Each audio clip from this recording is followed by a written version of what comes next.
My name is Matthew Barrieau. I'll be reciting an excerpt from A Portrait of the Artist as a Young Man by James Joyce, in which Stephen Dedalus crosses the Liffey. He turned seaward from the road at Dollymount, and as he passed on to the thin wooden bridge, he felt the planks shaking with the tramp of heavily shod feet. A squad of Christian brothers was on its way back from the Bull, and had begun to pass, 2 by 2, across the bridge. Soon, the whole bridge was trembling and resounding. The uncouth faces passed him, 2 by 2, stained yellow or red or livid by the sea. And as he strove to look at them with ease and indifference, a faint stain of personal shame and commiseration rose to his own face. Angry with himself, he tried to hide his face from their eyes by gazing down sideways into the shallow, swirling water beneath the bridge. But he still saw a reflection therein of their top-heavy silk hats and humble tape-like collars and loosely hanging clerical clothes. Brother Hickey, Brother Quaid, Brother McCardle, Brother Keogh. Their piety would be like their names, like their faces, like their clothes.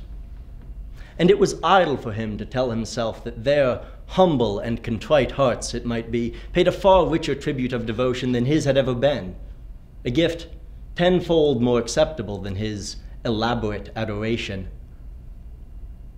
It was idle for him to move himself to be generous towards them, to tell himself that if he ever came to their gates, stripped of his pride, beaten and in beggar's weeds, that they would be generous towards him, loving him as themselves.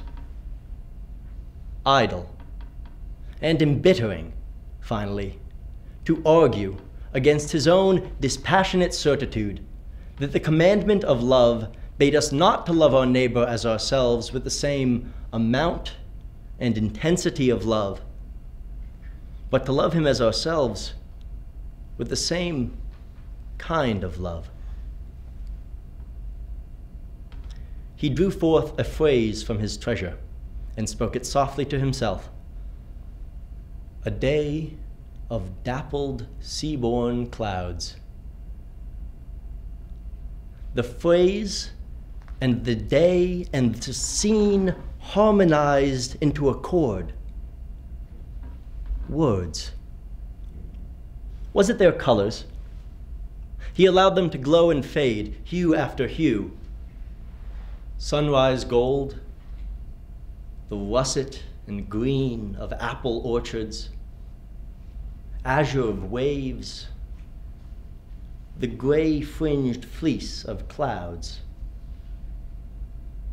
No, it was not their colors. It was the poise and balance of the period itself. Did he then love the rhythmic rise and fall of words better than their associations of legend and color?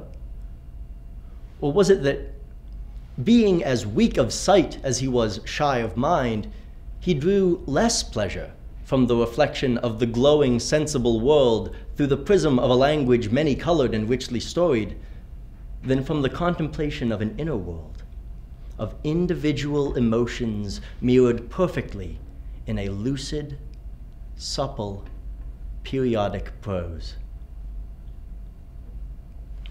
He passed from the trembling bridge onto firm land again.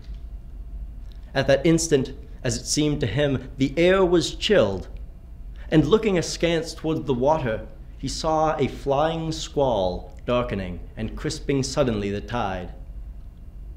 A faint click at his heart, a faint throb in his throat, told him once more of how his flesh dreaded the cold, infrahuman odor of the sea. But he did not strike across the downs on his left, but held straight on along the spine of rocks that pointed against the river's mouth. Thank you.